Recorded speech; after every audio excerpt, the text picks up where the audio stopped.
Muy bienvenidos. Hoy voy a compartirles mi análisis sobre por qué Argentina es cara a pesar de tener una de las monedas más devaluadas del mundo.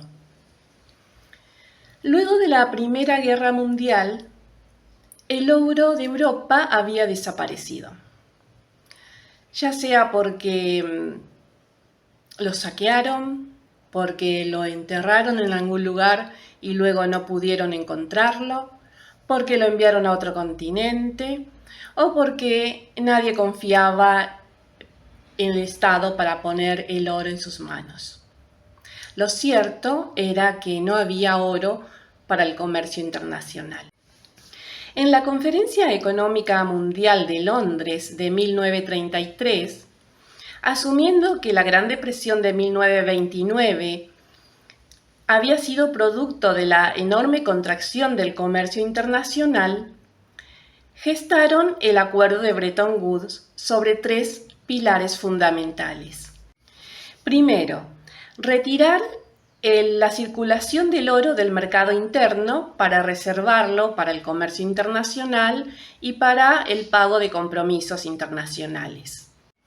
Segundo, acordaron que los bancos centrales podían bajar sus reservas de oro hasta un 25% para la cobertura monetaria, que en realidad no era reserva, era el respaldo de las monedas, pero como ya se prohibiría la circulación de oro en el mercado interno, no habría peligro de una corrida bancaria.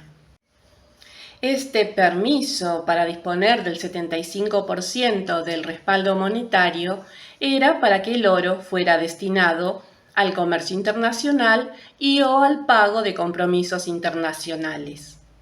Pero si no se reponía, provocaría una devaluación monetaria al 25% de su valor.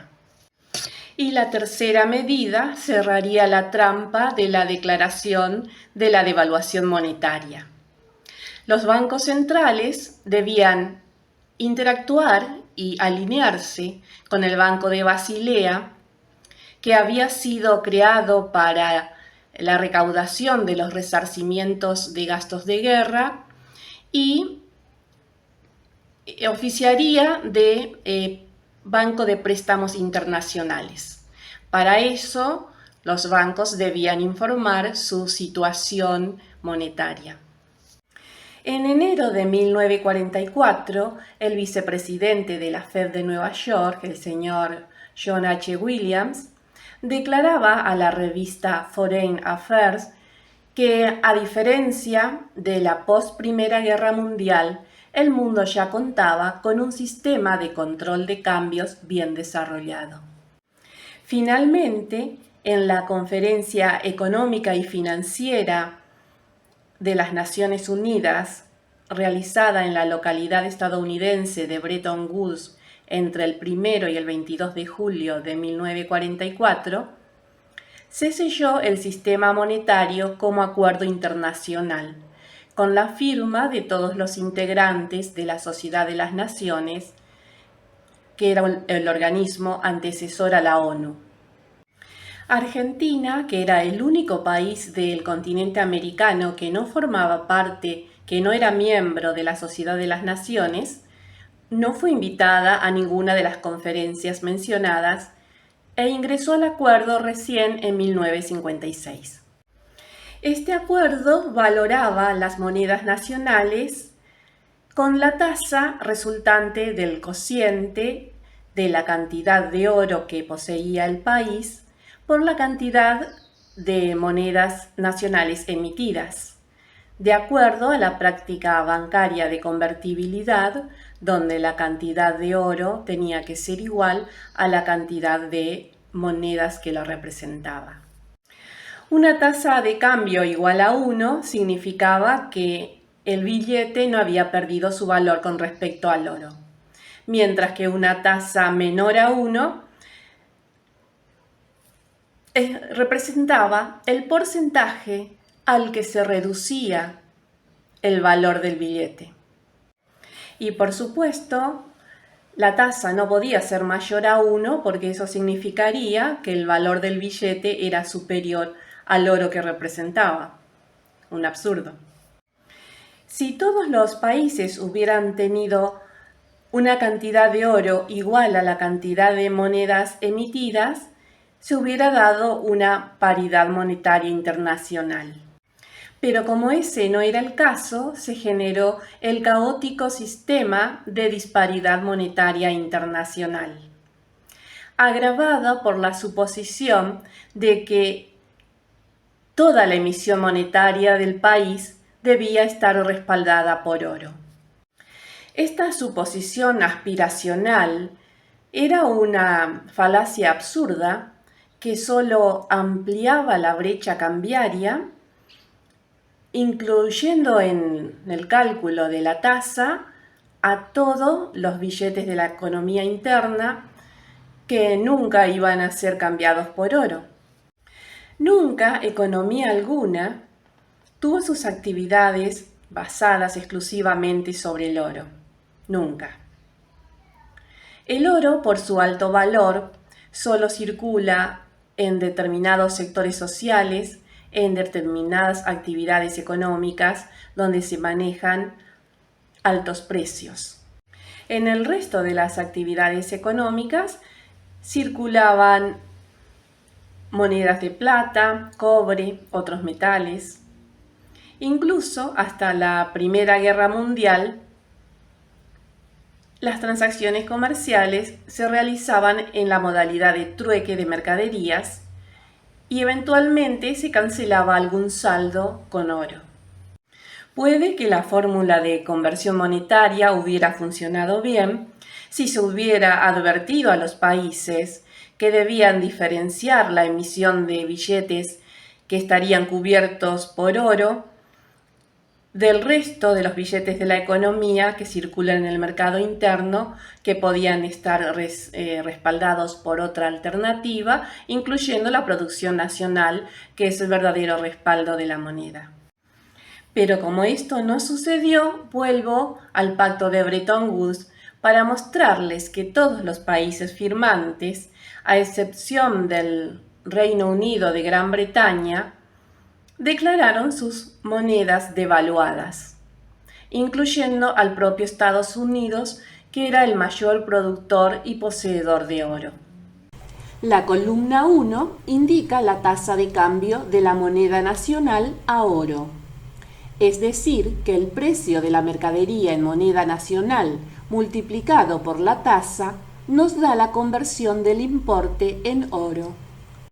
El propio Estados Unidos, con todos los países de su bloque, Canadá, Cuba, Guatemala y Panamá, declararon una tasa de cambio de sus monedas con respecto al oro de 0,888671. Esto significa que el valor de sus mercaderías quedaban reducidas al 88% de su valor en moneda nacional al convertir el importe en oro.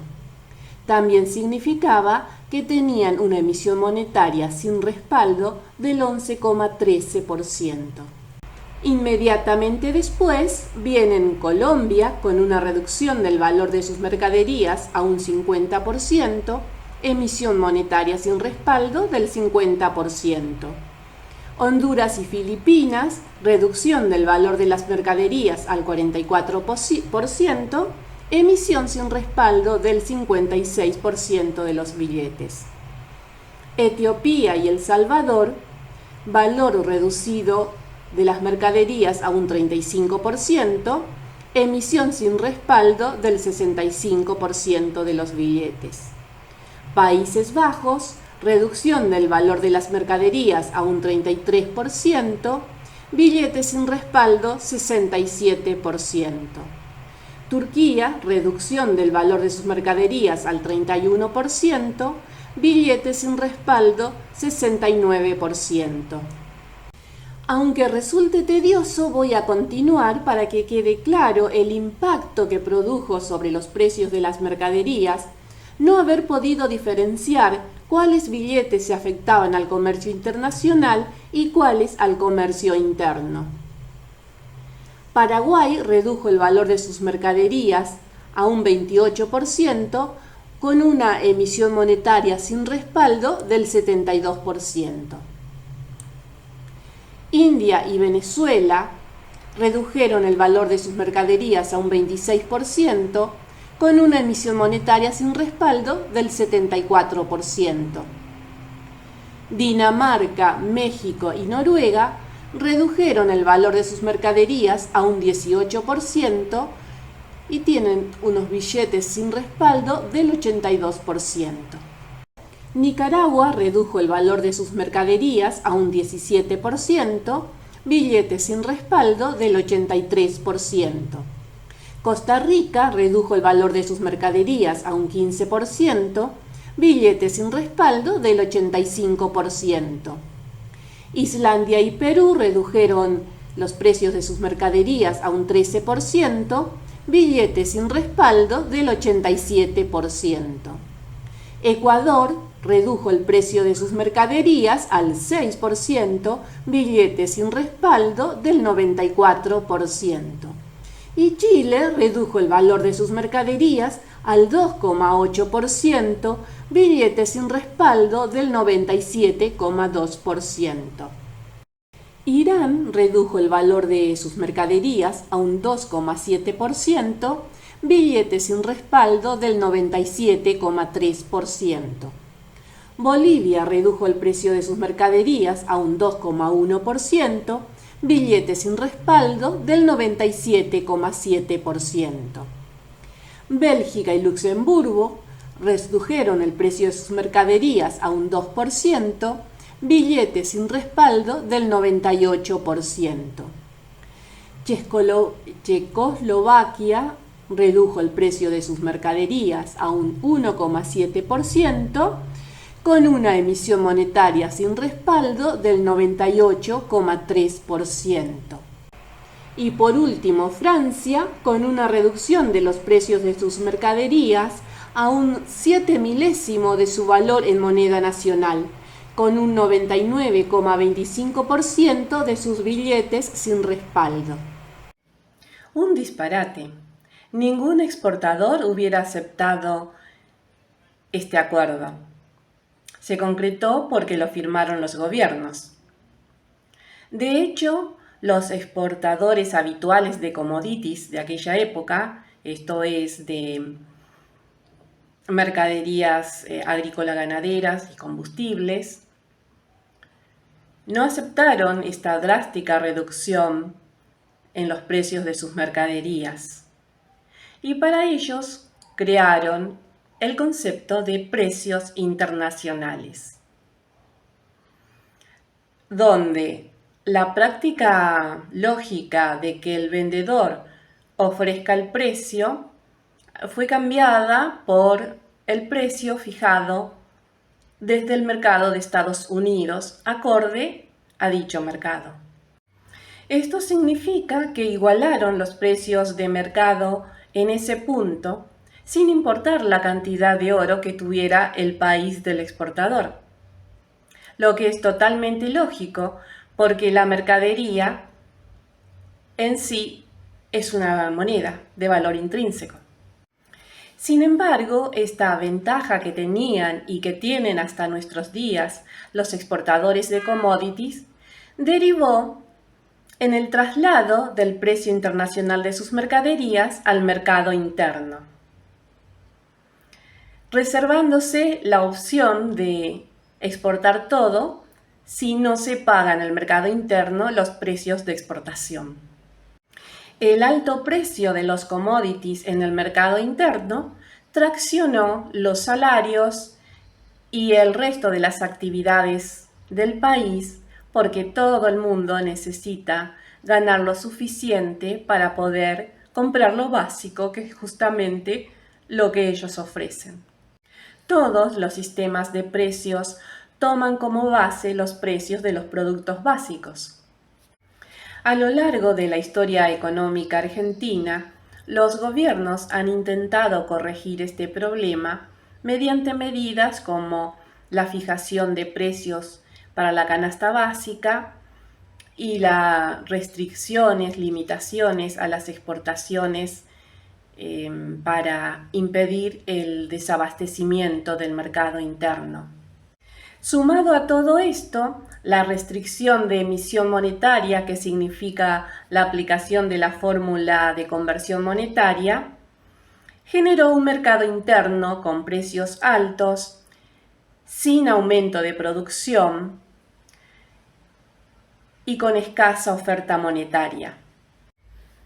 O en su defecto, precios altos, sin aumento de producción y una enorme oferta monetaria que es reabsorbida por la fórmula de conversión monetaria, generando una constante devaluación e inflación al mismo ritmo.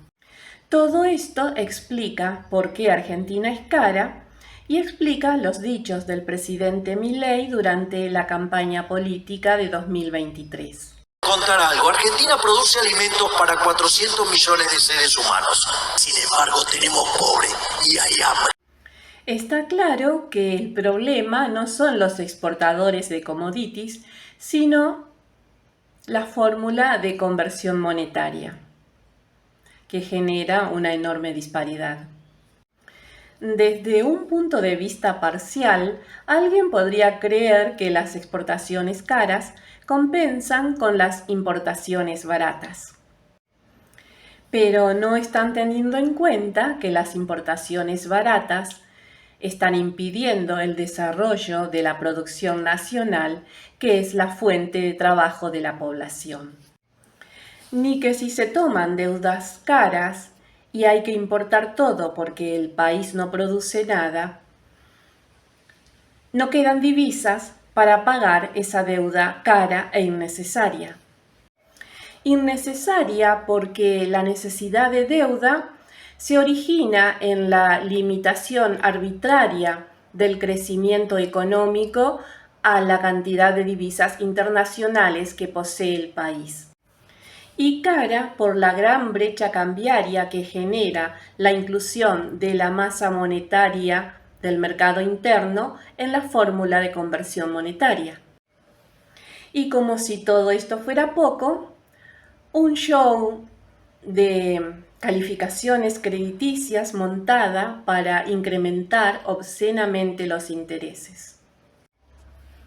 Yo sigo insistiendo en la necesidad de una nueva conferencia monetaria internacional para ensayar una paridad monetaria y declarar oficialmente que el verdadero respaldo de la moneda es la producción nacional, como ya lo había determinado Adam Smith en su obra La riqueza de las naciones.